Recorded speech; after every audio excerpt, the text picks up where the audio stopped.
Hi guys, welcome back to my channel. दोस्तों, ये video बहुत ही पावर पैक्ड वीडियो होने वाला है। इसमें हम क्या क्या डिस्कस करेंगे मैं आपको जल्दी से बता देता हूँ, जिससे कि आपको जो टॉपिक अच्छा लगे वहाँ पे आप स्किप करके वो वाला पार्ट देख सकते हैं। सबसे पहले हम बात करेंगे कल के मार्केट के बारे में, उसके बाद हम बात करेंगे कल मार्केट में क्या हो सकता है, निफ्टी का टेक्निकल व्यू लेंगे और फंडामेंटल व्यू लेंगे। उसके बाद हम बात करेंगे अपडेट्स की, क्या क्या अपडेट्स हैं कल की और आज की, ये सारी अपडेट्स लेंगे। और उसके बाद एंड में हम दो स्टॉक्स ऐसे डिस्कस करेंगे जो एकदम पके पकाए खड़े हैं फिलहाल, तो आप उन स्टॉक्स को अपनी वॉच लिस्ट में लगा सकते हैं और उनको वॉच आउट कर सकते हैं। सो ये रहेगा शेड्यूल। सबसे पहले ये और ये। अब आपको जो पार्ट अच्छा लगे वहाँ पे जाके स्किप करके आप देख सकते हैं। मैं तो अर्ज करूँगा कि आप पूरी की पूरी वीडियो देखें, जिससे कि आपको होलिस्टिक पिक्चर मिले। होलिस्टिक पिक्चर मिलना बहुत ज़रूरी है। स्टॉक्स के नाम जान करके कुछ नहीं होने वाला है फिलहाल। गाइज, अगर कल के मार्केट के बारे में हम बात करें, कल मार्केट में अच्छी खासी आपको तेज़ी देखने को मिली 1.1% की। अगर हम बात करें हाईज और लोज की, 16,011 का हाई लगाया और लो लगाया 15,800 का। सो मार्केट ने दो बार 16,000 को क्रॉस करने की कोशिश की है, आज भी की थी, कल भी की थी, लेकिन क्लोजिंग जो है लगातार 16,000 के नीचे ही हो रही है। लेकिन ऐसा लग रहा है कि कल ही मार्केट 16,000 को तोड़ देगी। लेट्स सी, आगे बात करते हैं। सो अगर टॉप गेनर्स के बारे में बात करें, सबसे ऊपर आपको दिखेगा ब्रिटेनिया और इसमें HUL भी कहीं ना कहीं आपको दिखेगा। यस, 5%, HUL 4%, क्योंकि आपको पता होगा पाम ऑयल के प्राइसेस बहुत तेज़ी से नीचे आ रहे हैं। जो पाम ऑयल के प्राइसेस बढ़ गए थे जब इंडोनेशिया ने एक्सपोर्ट को बंद कर दिया था और पाम ऑयल की डिमांड बहुत ज़्यादा बढ़ गई थी, सप्लाई बहुत कम हो गई थी, तो एक्सपोर्ट को बंद कर दिया गया था। लेकिन अभी इंडोनेशिया ने एक्सपोर्ट को अलाउ कर दिया है और डिमांड हो गई है कम, सप्लाई हो गई है ज़्यादा, तो ये बहुत ज़्यादा पाम ऑयल गिर गया है। कई वेजिटेबल ऑयल्स तो 1 ईयर लो, 2 ईयर लो पे पहुँच गए हैं। गाइज, मैं आप लोगों के साथ ये शेयर करता रहता हूँ कि जो टेम्परेरी पाम ऑयल ऊपर नीचे जाना, ये जो डिमांड सप्लाई है, ये चीज़ें नॉर्मलाइज हो जाती हैं। अगर इनके बढ़ने से किसी स्टॉक में गिरावट आती है, वहाँ पे आपको अपॉर्चुनिटी मिलती है, तो लॉन्ग टर्म के लिए आपको उसको एज एन अपॉर्चुनिटी देखना चाहिए। ये नहीं सोचना चाहिए कि बहुत ज़्यादा तेल के प्राइस बढ़ गए हैं तो अब ये कंपनी ही खत्म हो जाएगी। जो फंडामेंटली स्ट्रॉन्ग कंपनीज हैं वो बाउंस बैक करेंगी, और वैसे ही आपको देखने को मिला ब्रिटेनिया में और HUL में। अब ये स्टॉक्स क्यों भाग रहे हैं? क्योंकि भाई पाम ऑयल जो है वो इनके कई सारे प्रोडक्ट्स में as a raw material use होता है। ब्रिटेनिया हो, HUL हो या कोई भी FMCG कंपनी हो, उनके डिफरेंट प्रोडक्ट्स में as a raw material use होता है। अगर पाम ऑयल नीचे जाएगा तो इनके मार्जिन बेटर होंगे, इसीलिए आपको इनमें तेज़ी देखने को मिली। और लगातार FMCG सेक्टर में कुछ टाइम से तेज़ी है। FMCG सेक्टर को बिल्कुल भी शॉर्ट करने की गलती नहीं करनी है यहाँ पे किसी भी तरीके से, चाहे फ्यूचर शॉर्ट हो या कॉल शॉर्ट हो या पुट बाय हो, किसी भी तरीके से यहाँ पे FMCG सेक्टर को एटलीस्ट शॉर्ट करने की कोशिश नहीं करनी है। उसके अलावा बजाज फाइनेंस में आज 4.5% की तेज़ी देखने को मिली। बजाज फाइनेंस के Q1 के कुछ नंबर्स आए थे, रिजल्ट्स नहीं आए थे, नंबर्स आए थे, वो बहुत ही अच्छे थे, इसीलिए बजाज फाइनेंस में आपको तेज़ी देखने को मिली। गाइस, काफ़ी सारी कंपनीज अपने रिजल्ट से पहले कुछ नंबर्स रिलीज़ करते हैं क्वार्टर के, जिसमें बजाज फाइनेंस ने अपने नंबर्स रिलीज़ किए कि कितना लोन दिया, कितना नहीं दिया, ये सारी चीज़ें डिस्कस करी। टाइटन ने भी अपने नंबर्स रिलीज़ किए हैं, डीमार्ट ने भी अपने नंबर्स रिलीज़ किए हैं। तो इस तरीके से रिजल्ट से पहले कंपनीज ये सारे चीज़ें बताती हैं। सारी कंपनीज नहीं बताती हैं, सब अपनी अपनी तरीके से बताती हैं, जो बताना चाहती हैं वो बताती हैं, और उसका रिएक्शन आज आपको देखने को मिला। बजाज फाइनेंस सब बहुत ही शानदार स्टॉक्स, आपको बहुत सारे मौके भी दिए दोनों स्टॉक्स ने नीचे के लेवल्स पे खरीदने के लिए, और अभी ये भागने के लिए तैयार हो गए हैं। उसके अलावा hero MotoCorp, Eicher Motors, auto sector में लगातार तेजी बनी हुई है। एशियन पेंट्स में आज आपको तेजी इसलिए देखने को मिली क्योंकि जो क्रूड है, जिसके बारे में हम आगे भी बात करेंगे, वो $100 पर बैरल से भी नीचे चला गया है, जो कि अभी कुछ महीने पहले 120 के आसपास चल रहा था। सो यहाँ पे 20% 22% के आसपास का फॉल नज़र आ रहा है, जिसकी वजह से एशियन पेंट्स हो गया, पिडिलाइट हो गया, ये सारी कंपनीज जो क्रूड को as a raw material use करती हैं, इनको फ़ायदा मिल रहा है और ये भाग रही हैं। टाइटन के भी नंबर्स आए थे, जिसकी वजह से आज यहाँ पे आपको तेज़ी देखने को मिली। इसके बारे में आगे डिस्कस करेंगे। मारुति अगेन एक ऑटो सेक्टर का स्टॉक है। लूजर्स कौन थे? लूजर्स थे वो जिनका क्रूड की वजह से सीधा उनके रेवेन्यूज़ और मार्जिन पे इंपैक्ट पड़ेगा, जिसमें है सबसे पहले ONGC। अब क्रूड $100 पर बैरल से नीचे जाएगा, और ONGC जो कि सिर्फ क्रूड के बढ़ने की वजह से 150-160 तक भाग गया था, उसको तो गिरना ही था। इसीलिए अगर आप ONGC का लॉन्ग टर्म चार्ट देखेंगे तो आपको इस तरीके का नज़र आएगा, क्योंकि भाई इसका जो प्राइस है, इसका जो रेवेन्यू है, इसका जो प्रॉफिट है, ये सारी चीज़ें कमोडिटी और क्रूड के प्राइसेस से डिसाइड होती हैं। क्रूड का प्राइस आपको पता है डिमांड और सप्लाई की वजह से ऊपर नीचे चलता है। क्रूड ऐसी चीज़ नहीं है कि पूरी ज़िंदगी इस तरीके से बढ़ता रहेगा, ये डिमांड सप्लाई की वजह से ऊपर नीचे चलता रहता है। अब ये क्रूड इस तरीके से नहीं बढ़ता रहेगा तो ONGC भी इस तरीके से नहीं बढ़ेगा। दूसरा, ONGC जो थोड़ा बहुत बढ़ भी पाता है, वहाँ पर वो कंपनी डिविडेंड दे करके सारा का सारा उस स्टॉक से निकल जाता है। इसीलिए लॉन्ग टर्म ट्रेंड आपको ONGC का डाउनवर्ड्स दिखेगा, इसीलिए इस स्टॉक को वही लोग खरीदें जो डिविडेंड लवर्स हैं, अदरवाइज इस स्टॉक को अवॉइड कर सकते हैं। उसके अलावा टॉप लूजर्स में है power grid, NTPC, HDFC life और बहुत ही छोटे छोटे लूजर्स हैं, जिसमें से रिलायंस भी है, जिसका सेम कारण क्रूड का गिरना है। अब अगर बात करें हम ग्लोबल मार्केट्स की, तो ये वीडियो मैं रात को रिकॉर्ड कर रहा हूँ। रात को अगर आप ग्लोबल मार्केट्स देखेंगे, SGX निफ्टी बहुत ही स्ट्रॉन्ग नजर आ रहा है, 16,080 पहुंच गया है आज की क्लोजिंग से 100 पॉइंट्स ऊपर। नेस्डैक देखिए 0.35% ऊपर है। अगर आप डेक्स देखें, जो कि जर्मनी का एक्सचेंज है, 1.5%। अगर आप यूके का एक्सचेंज देखें तो 1.1% की तेजी, हर जगह बहुत ही बढ़िया तेजी देखने को मिल रही है। कल आप मान सकते हैं कि निफ्टी आपको 16,000 के लेवल्स तो दिखाएगा ही दिखाएगा। अब अगर क्लोजिंग भी 16,000 के ऊपर हो जाती है तो आपको और भी आगे फर्दर तेजी देखने को मिल सकती है। अगर हम यही चीज़ निफ्टी 50 के चार्ट पर देखें तो आपको इसका चार्ट कैसा नज़र आ रहा है। ये है चार्ट भाई 2022 से भी थोड़े से पहले से अगर हम देखें तो यहाँ से फॉल स्टार्ट हुआ था और इस तरीके से ये फॉल लगातार इस तरीके से चल रहा है। अब अगर एक चीज़ आप इसमें नोटिस करें तो लोअर लोज और लोअर हाइज बन रहे हैं मार्केट में, लगातार लोअर लोज और लोअर हाइज बन रहे हैं और इस चैनल में ये निफ्टी 50 चल रहा है। लेकिन इस चैनल में चलने का मतलब ये नहीं है कि हमेशा इसी चैनल में चलता रहेगा गाइस। कभी तो ऐसा होगा कि ये जो निफ्टी 50 है इस चैनल से बाहर निकल करके आएगा, कभी तो ऐसे फंडामेंटल्स चेंज होंगे, कभी तो कहीं ना कहीं कुछ ऐसी चीज़ होगी, चाहे वो क्रूड के गिरने की वजह से हो, चाहे इन्फ्लेशन में आगे कुछ राहत मिले जो कि अभी तो नहीं मिली है, ये इस चैनल से ज़रूर कभी ना कभी वापस आएगा। अब वो टाइम कभी भी हो सकता है, ये कोई नहीं बता सकता कि अगर ये कोई चैनल है तो इससे बाहर कौन सी बारी में स्टॉक या मार्केट इससे बाहर निकलेगी। हो सकता है पहली बारी में निकल जाए, हो सकता है दूसरी बारी में निकल जाए, हो सकता है तीसरी बारी में निकल जाए, या हो सकता है चौथी बारी में निकल जाए। ये बता किसी को नहीं है कि कौन सी बारी में निकलेगी, लेकिन जब भी निकलेगी तो यहाँ पे आपको तेजी देखने को मिल सकती है। अगर हम इसमें थोड़ा सा जूम इन करें तो आपको नजर आएगा कि यहाँ पे एक मोटा गैप छूटा पड़ा है, जिसको मार्केट यहाँ पे फिल करने की कोशिश कर रही है। और अगर आपको यहाँ पे कल 16,000 के लेवल्स टूटते हुए नजर आते हैं तो ये जो गैप है ये आपको फिल होता हुआ नजर आ सकता है, जो कि है अराउंड 16,200 से 16,300 के आसपास। सो सबसे पहले ये गैप क्लोज होगा, उसके बाद भी अगर मार्केट में स्ट्रेंथ रहती है तब भी ऊपर की लेवल्स आपको देखने को मिलेंगे, अदरवाइज मार्केट यहाँ से फिर से रिट्रेस कर सकती है। अब जो मैंने आपको चैनल वाली बात बताई, इस तरीके का जो चैनल मार्केट में बना हुआ है इस तरीके से, ऐसा हो सकता है मार्केट इसमें ऊपर निकल जाए, इसमें ऊपर निकल जाए, या फिर इस बार भी गिर जाए लेकिन अगली बार निकल जाए। लेकिन आपको ये नहीं पता है कि कौन सी बार निकलेगी, इसीलिए आप जब भी ऐसे किसी जगह पे हैं, आपके पास इतने स्टॉक्स एक्यूमुलेट कर लिए होने चाहिए कि अगर मार्केट यहाँ से बाई चांस भाग जाती है, इस चैनल को क्रॉस कर देती है, यहाँ से ब्रेकआउट दे देती है, तो आपको ये ना लगे कि मैंने यहाँ पर कोई भी बाइंग नहीं करी और मेरा ये मौका भी चूक गया। ऐसा हो सकता है कि यहाँ से मार्केट फिर से गिर जाए और आपको स्टॉक फिर से नीचे की प्राइसेस मिल जाए, तो वहाँ पर और एक्यूमुलेशन करना है। अगर यहाँ से मार्केट फिर से गिर जाती है तो यहाँ पे आपको और एक्यूमुलेशन करना है। लेकिन हमेशा आपको जब भी मार्केट यहाँ पे है, आपकी जेब में उतने स्टॉक्स, आपके डीमैट अकाउंट में उतने स्टॉक्स होने चाहिए कि अगर मार्केट यहाँ से ब्रेकआउट दिखा देती है तो आपको रिग्रेट ना हो, आपको ये ना लगे कि आपका मौका चूक गया है। हमने तो बहुत सारे स्टॉक्स ऑलरेडी एक्यूमुलेट कर लिए हैं, इन लेवल्स के आसपास भी किए हैं और इससे यहाँ पे भी किए हैं। आजकल भी इक्का दुक्का स्टॉक्स हैं जहाँ पे आपको अच्छी खासी वैल्यू नजर आ रही है, उनके बारे में अभी हम डिस्कस करेंगे।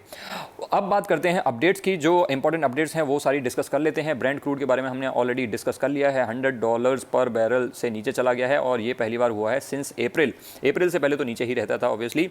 दूसरी अपडेट है, government ask companies to cut edible oil prices by up to ₹10 per litre. अब क्योंकि पाम ऑयल के प्राइसेस इंटरनेशनल मार्केट्स में नीचे आ गए हैं, लेकिन जब प्राइसेस बढ़े थे तो जो हमारी कंपनीज थी, जो एडिबल ऑयल वाली कंपनीज थी, उन्होंने अपने रेट बढ़ा दिए थे। तो गवर्नमेंट ने कहा है भाई अपने रेट को काटिए, क्योंकि इंटरनेशनल मार्केट में तो रेट ऑलरेडी नीचे हो गए हैं। तो ये आपको रिटेल लेवल पे, कंज्यूमर लेवल पे 1-2 वीक में आपको रिफ्लेक्ट होता हुआ नजर आएगा और आपके घर में जो तेल आ रहा है, एडिबल ऑयल आ रहा है, वो आपको थोड़ा सा सस्ता दिखेगा रिलेटिवली। ये एक इंपॉर्टेंट अपडेट है। उसके अलावा जैसा कि हमने डिस्कस किया, टाइटन के Q1 की जो सेल्स हैं वो जंप हो गई हैं 205% YOY और 120 न्यू स्टोर्स ऐड किए हैं। तो ये जो फंडामेंटली स्ट्रॉन्ग कंपनीज होती हैं, जब बैड टाइम चल रहा होता है तो ये अपने एक्सपेंशन में लगी होती हैं, अपने स्टोर खोल रहे होते हैं, अपने डिस्ट्रीब्यूशन चैनल को स्ट्रॉन्ग कर रहे होते हैं, ये सारी चीज़ें कर रही होती हैं अच्छी कंपनीज जब बुरा वक्त चल रहा होता है। और जैसे ही अच्छा वक्त आता है वहाँ पे सारे कंपटीशन को बीट करके सबसे आगे निकलते हैं। अब देखिए टाइटन में इतनी ज़्यादा गिरावट आई थी, तभी भी लोग उसको खरीदने को तैयार नहीं थे। आज इसमें ये आपको दिख ही रहा है, इनके सेल में जंप आई है 205% YOY। अब जब एक्चुअल रिजल्ट्स आएंगे, जो कि Q1 के रिजल्ट्स चालू होने भी वाले हैं, तो कुछ दिन बाद टाइटन के रिजल्ट्स आएंगे, तब आपको इतनी तेजी हो सकता है देखने को ना मिले, चाहे वहाँ पे प्रॉफिट या रेवेन्यू बढ़ा हुआ नजर आए। क्योंकि ये जो अपडेट है ये अभी आ गई है, तो मार्केट को थोड़ा सा अंदाज़ा हो गया है और उसकी तेज़ी आज ही आ गई है। तो ये ना समझें आप कि रिजल्ट वाले दिन इसमें तेज़ी आएगी या गिरावट आएगी। उसके अलावा अगली अपडेट है fresh covid outbreaks put millions under lockdown in China. China में कोविड-19 का आउटब्रेक लगातार जारी है, जिसकी वजह से बहुत सारे लोगों को लॉकडाउन में फंसना पड़ गया है और जिसकी वजह से भी जो क्रूड का प्राइस है वो नीचे जा रहा है, क्योंकि यहाँ पे डिमांड कम हो रही है चाइना की तरफ से। इसकी वजह से क्रूड को थोड़ी सी राहत मिल रही है, अदरवाइज यहाँ पे क्रूड थोड़ा सा स्ट्रॉन्ग रह सकता था और भी ऊपर जा सकता था। Q1 के रिजल्ट्स स्टार्ट हो रहे हैं गाइज, और TCS के 8 जुलाई यानी कि कल आपको रिजल्ट्स देखने को मिलेंगे। मोस्ट प्रोबेबली शाम को रिजल्ट्स आएंगे, इसका मतलब असर जो है आपको परसों ही देखने को मिलेगा। और ये जो असर है ये सिर्फ TCS पे नहीं, पूरे के पूरे IT सेक्टर पे आपको देखने को मिलेगा। चीज़ें IT सेक्टर में ऑलरेडी फैक्टर इन हो जाएंगी जब तक कि बाकी कंपनीज अपने रिजल्ट्स निकालेंगी। So be watchful for this. और TCS के रिजल्ट्स देखते हैं कैसा आता है। स्पेशली आपको ध्यान रखना है एट्रिशन रेट कैसा आता है। एट्रिशन रेट क्या होता है गाइज, जो IT कंपनीज होती हैं इनका जो कॉस्ट होती है वो होती है एम्प्लॉय कॉस्ट। एम्प्लॉय को कितनी सैलरी दी जा रही है, कितना हाइक दिया जा रहा है, और जितने ज़्यादा लोग छोड़ते हैं। एट्रिशन रेट होता है कि 100 लोग में से कितने लोग कंपनी को छोड़ रहे हैं। जितना ज़्यादा एट्रिशन रेट होगा उतना ज़्यादा एम्प्लॉइज़ छोड़ रहे हैं, तो एम्प्लॉइज़ फिर से हायर करने पड़ेंगे और उनको ट्रेन करना पड़ेगा। उनको ट्रेन करने में बहुत ज़्यादा कॉस्ट लगती है कंपनी की। सो ये सारी चीज़ें होती हैं, यही IT कंपनीज़ की कॉस्ट होती है और यही इनके मार्जिन को अफेक्ट करती है। सो एट्रिशन रेट पर हमें ध्यान देना है कि कैसा आता है TCS का। ऑल्दो बाकी कंपनी से अगर आप कंपेयर करेंगे तो TCS का एट्रिशन रेट फिर भी कम है रिलेटिवली। अब बात करते हैं उन स्टॉक्स की जो मुझे लगता है बिल्कुल पके पकाए खड़े हैं। सबसे पहला है Relaxo. Relaxo guys debt free company है। अब डेट फ्री कंपनी होने का फ़ायदा क्या है, स्पेशली आजकल के ज़माने में। आजकल जबकि इंटरेस्ट रेट बहुत ज़्यादा हाई हैं, तो जिन कंपनीज़ पे डेट बहुत ज़्यादा होगा उन कंपनीज़ का जो इंटरेस्ट का खर्चा है वो बहुत ज़्यादा बढ़ जाएगा, जिसकी वजह से वो चीज़ें बैलेंस शीट में अफेक्ट करेंगी, वो चीज़ें प्रॉफिट्स में अफेक्ट करेंगी और मार्जिन्स में अफेक्ट करेंगी। रिलैक्सो जो कि एक डेट फ्री कंपनी है, इसको फ़ायदा मिलेगा। अब रिलैक्सो बहुत ही हाई ग्रोथ स्टॉक है, लेकिन बहुत ज़्यादा नीचे चल रहा है। फिलहाल देखें 1400 से भी ऊपर से गिरता अभी आपको 970 980 के आसपास मिल रहा है। अच्छा खासा फॉल यहाँ पे आपको इसमें नज़र आ रहा होगा। और रिलैक्सो में पीछे GST के जो रेट्स थे वो काफ़ी बढ़ा दिए थे, इसलिए फुटवेयर इंडस्ट्री में रिलैक्सो बाटा में दोनों में काफ़ी टाइम से गिरावट चल रही है। पर मेरे ख्याल से दोस्तों वो सारी चीज़ें इसमें फैक्टर इन हो गई हैं और ये स्टॉक अभी अगर आप टेक्निकली देखेंगे तो यहाँ पे बहुत अच्छा स्ट्रॉन्ग बेस बना लिया है इसने। अगर इसको मार्केट का सपोर्ट इसी तरीके से मिलता रहता है, अगर मार्केट इसी तरीके से चलेगी तो ये आपको कभी भी एक एक्सप्लोजिव मूव दिखा सकता है। सो लॉन्ग टर्म के लिए बहुत ही शानदार स्टॉक है। और रिलैक्सो जिस फील्ड में काम करता है, जो इनके प्रोडक्ट्स हैं वो ऐसे प्रोडक्ट्स नहीं हैं कि लग्जरी वाले प्रोडक्ट्स हैं, वो ज़रूरत वाले प्रोडक्ट्स हैं। तो यहाँ पे जहाँ पे हाई इन्फ्लेशन चल रहा है वहाँ पे लग्जरी वाली चीज़ों पे तो रुकावट आएगी, लेकिन ज़रूरत वाली चीज़ों पे उतना असर आपको देखने को नहीं मिलेगा कि लोग चप्पल जूते पहनने ही छोड़ दें। सो ज़रूरत की चीज़ें तो यहाँ पे लेनी पड़ेंगी लोगों को, और अभी तो स्कूल्स एंड कॉलेजेस ये सारी चीज़ें खुलना स्टार्ट हो गई हैं। सो रिलैक्सो आई थिंक ऐसा स्टॉक है जो अभी बिल्कुल पका पकाया खड़ा है। अगर मार्केट का इसको सपोर्ट मिलता है तो ये बहुत अच्छा कर सकता है इन टाइम्स टू कम। सो आप इसको अपनी वॉच लिस्ट में लगा सकते हैं और इसको स्टडी कर सकते हैं। अगला स्टॉक है दोस्तों SRF। ये है एक केमिकल सेक्टर कंपनी और बहुत ही शानदार कंपनी है। अगर हम इसके थोड़े से स्टैटिस्टिक्स देखें, मार्केट कैप है 61,000 करोड़ की, मिड कैप से लार्ज कैप के बीच की कंपनी है। और अगर हम इसके बारे में बात करें, सेक्टर की PE है 40, सेक्टर से सस्ता मिल रहा है आपको। इतना शानदार स्टॉक सेक्टर की PE से भी सस्ता मिल रहा है 32 की PE पे। अभी इस स्टॉक में काफ़ी गिरावट आ गई है, पहले से गिरावट नहीं आ रही थी। आरती इंडस्ट्रीज, दीपक नाइट्राइट जहां औंधे मुंह पड़े थे, SRF में ज़्यादा गिरावट नहीं आ रही थी, लेकिन रिसेंटली ही इसमें गिरावट आई है। डिविडेंड यील्ड देखें 0.8% की डिविडेंड यील्ड है, जो कि डिसेंट है। अगर हम इसमें थोड़ा सा वेट एंड वॉच करेंगे तो ये डिविडेंड यील्ड आपको 1% के आसपास मिल सकती है। अगर आप SRF को 2000 या उसके नीचे ग्रैब करेंगे तो अगर हम इसके चार्ट को देखें तो आप देख सकते हैं आरती इंडस्ट्रीज का और दीपक नाइट्राइट का आप एक बार चार्ट उठा के देखना तो आरती इंडस्ट्रीज इस तरीके से गिरता हुआ नजर आएगा आपको। लेकिन SRF को देखिए, पिछले कुछ महीनों से मार्केट में इतनी गिरावट चली है, लेकिन अब यहाँ तक तो ये इस तरीके से भाग रहा था, उसके बाद यहाँ पे थोड़ी सी ये गिरावट आई है। सो अब जाके 2750 से जाके 2060 के आसपास गया है, तो ये 700 पॉइंट्स का आसपास का फॉल है। सो 700 पॉइंट्स के आसपास का फॉल, ये 25% के आसपास आपको यहाँ पे फॉल नज़र आ रहा है। और जबकि आरती इंडस्ट्रीज़, दीपक नाइट्राइट तो 35% फॉल हो गए हैं। सो इसीलिए गाइज ये काफ़ी स्ट्रॉन्ग स्टॉक है और एक बहुत ही बढ़िया केमिकल सेक्टर की कंपनी है। लेकिन मुझे ऐसा लगता है कि इसमें आप थोड़ा सा वेट एंड वॉच कर सकते हैं। ऑल्दो ये पका पकाया खड़ा है, बट यहाँ पे एक इसका 2000 का एक स्ट्रॉन्ग सपोर्ट है और एक साइकोलॉजिकल लेवल भी है। अगर ये इसको तोड़ देता है तो नीचे इसमें अच्छे खासे प्राइस पे आपको ये मिल सकता है 1800 से 1900 के आसपास। अगर इस रेंज में ये स्टॉक मिल जाता है तो भाई मैं तो इसमें काफ़ी इंटरेस्टेड हूँगा और ये तब बिल्कुल पका पकाया मिलेगा। अभी थोड़ा सा आधा पका है ऐसा लग रहा है, लेकिन 1800 से 1900 के बीच में अगर ये स्टॉक मिल जाता है बिल्कुल पक जाएगा और तब मैं इस स्टॉक में काफ़ी इंटरेस्टेड रहूँगा। सो ये भी एक स्टॉक है जिसको आप अपनी वॉच लिस्ट में लगा लगा सकते हैं। खरीदना ना खरीदना मैं आपके ऊपर छोड़ता हूँ, ये डिसीजन बिल्कुल आपका होना चाहिए, लेकिन वॉच लिस्ट में आप जरूर लगा सकते हैं। उसके अलावा जो हमने लाइव स्ट्रीमिंग में डिस्कस किया था कि इसमें हम पुट सेल करेंगे जब ये एक और दिन गिरेगा, और ये बिल्कुल गिरा भी कल, और जब कल गिरा था, जब रेड में चल रहा था, 1.5% के आसपास गिरा हुआ था, तब हमने इसमें पुट भी सेल करी और अभी वो प्रॉफिट में चल रही है, क्योंकि अल्टीमेटली जो इसमें क्लोजिंग हुई है वो ग्रीन में हुई है, तो इसमें मोस्ट प्रोबेबली आज प्रॉफिट बुक किया जाएगा। अच्छा गाइज, यहाँ पे एक इंपॉर्टेंट डिस्कशन है, इंपॉर्टेंट अनाउंसमेंट है। ये नायडू जी ने कमेंट किया है, लोगों के 2 बार फीस लिए वापस देते हो बोलकर कॉल भी नहीं उठा रहे हो। सो हो सकता है नायडू को किसी ने कॉल किया हो। गाइज मैं आपको ये साफ साफ बता देना चाहता हूँ, हमारी तरफ से, मैं या मेरी टीम से या कहीं से भी कोई भी कॉल नहीं करता है, कभी भी ये कॉल एक्सपेक्ट ना करें। आई डोंट नो इनके साथ कॉल करके किसने स्कैम किया है, सो प्लीज़ ऐसे स्कैम से बचें। कभी भी कोई कॉल या SMS या मैसेज या व्हाट्सएप, कभी भी हमारी तरफ से कुछ भी नहीं आएगा। हमारा कोई भी कॉलिंग नंबर नहीं है, कुछ भी नहीं है। We do not advertise mail के थ्रू, कॉल के थ्रू, मैसेज के थ्रू, किसी भी तरीके से हम कोई भी फीस या कुछ भी कलेक्ट नहीं करते हैं।